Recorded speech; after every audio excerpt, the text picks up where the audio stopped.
his incredible leadership here. And thank you all for coming out today. As he said, you are the only antidote there is to the special interests that come to this Capitol. You're the only antidote there is to the money that's in our politics. It's the voices that are being heard today.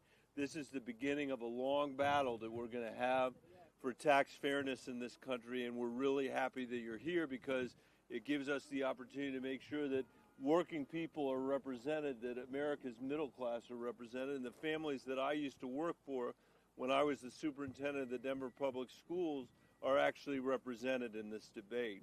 And we need you here for this debate.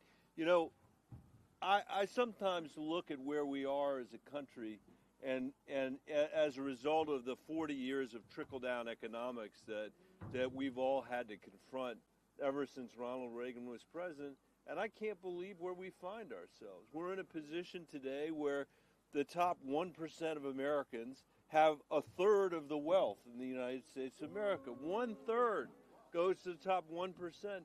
And meanwhile, the bottom 50% of Americans have 3% of the wealth.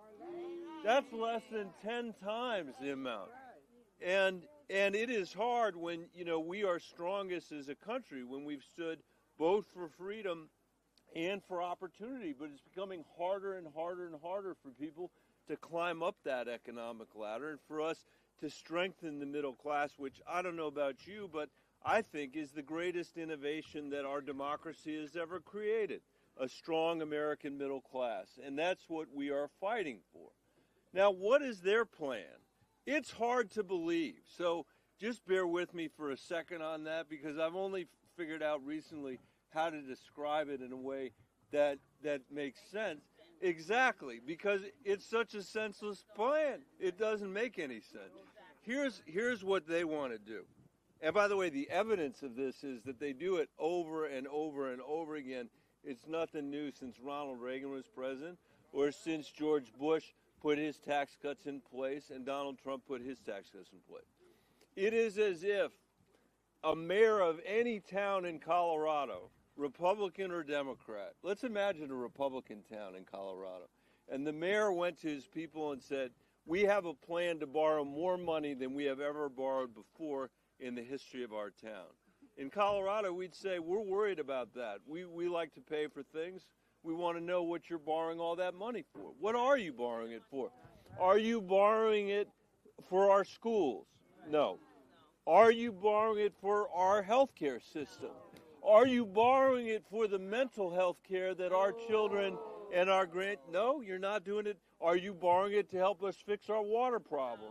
Are you borrowing it to help us build roads and bridges? You're not. What are you borrowing it to shore up Social Security so make sure people can retire with dignity? Are you borrowing it to increase the child tax credit so we can actually? You're not doing any of that stuff. What are you doing?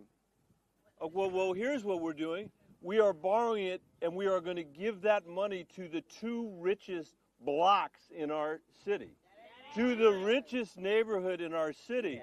And imagine that somehow it's going to trickle down to everybody else who lives in our town. That is senseless. But that is exactly what they're trying to do. And we're not letting it happen because somebody's going to have to pay that bill, and that somebody is our firefighters and our teachers and our police officers whose families are not going to benefit from those crazy tax cuts but are going to be stuck with the bill. It is insane, and we're not going to let it happen this year.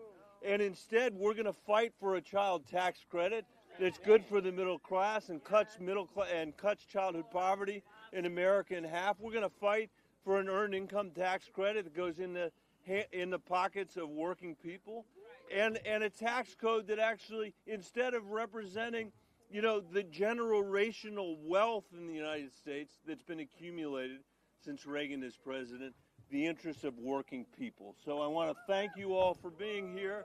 I appreciate your being here. Congresswoman Gwen, are you next? No. Yeah, she's next. Thank you, Senator. Yeah.